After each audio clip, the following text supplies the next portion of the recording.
السلام عليكم ورحمة الله. السلام عليكم ورحمة الله.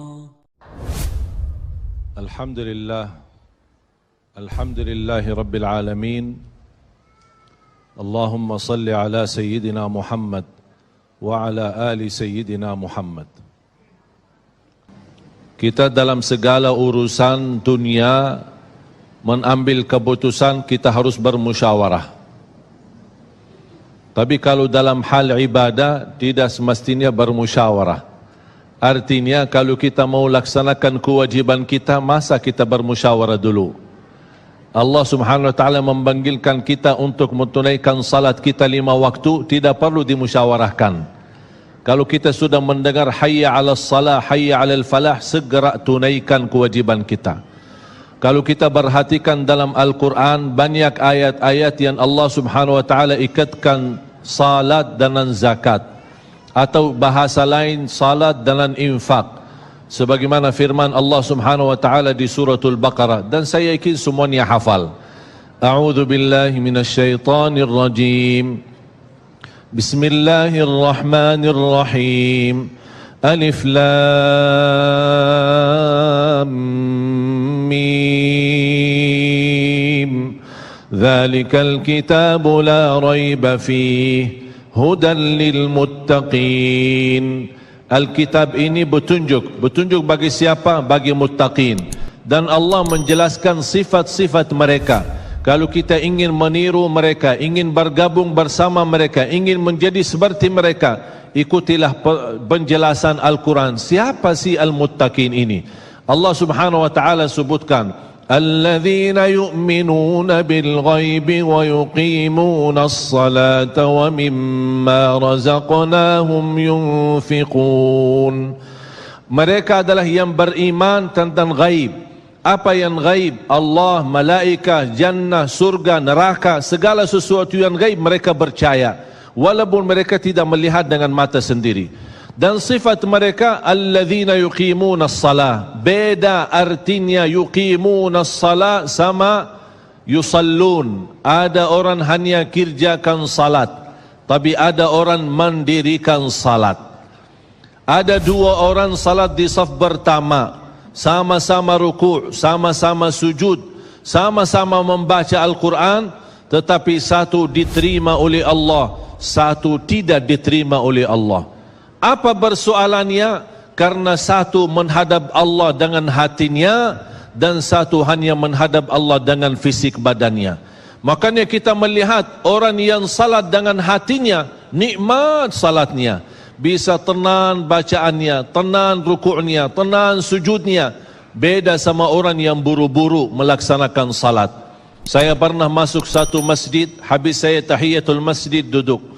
Saya melihat seorang baru masuk dan juga tahiyatul masjid. Saya melihat gerakan salatnya, subhanallah, bukan subhanallah, na'udzubillah, luar biasa cepat. Saya hanya menangkapi bacaan gerakan salatnya. Saya baca Al-Fatihah, saya baru selesai waladdallin amin, dengan saya mencuba bagaimana bandingkan bacaan Al-Fatihah dengan salat beliau, dia sudah sampai ke tahiyat, padahal baru saya selesai surat Al-Fatihah. Salat apa ini yang kita kerjakan?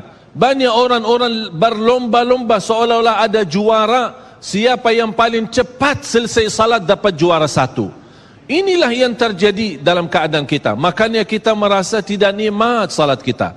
Yang kita hanya kejar seminar khusyuk dalam salat, latihan khusyuk dalam salat.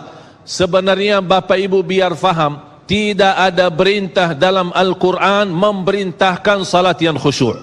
Tidak ada perintah dari Rasul salat yang khusyuk. Salat khusyuk itu apa? Salat yang khusyuk hasil dari salat yang tenang. Allah perintahkan ketenangan dalam salat. Ar-Rasul SAW memerintahkan ketenangan dalam salat.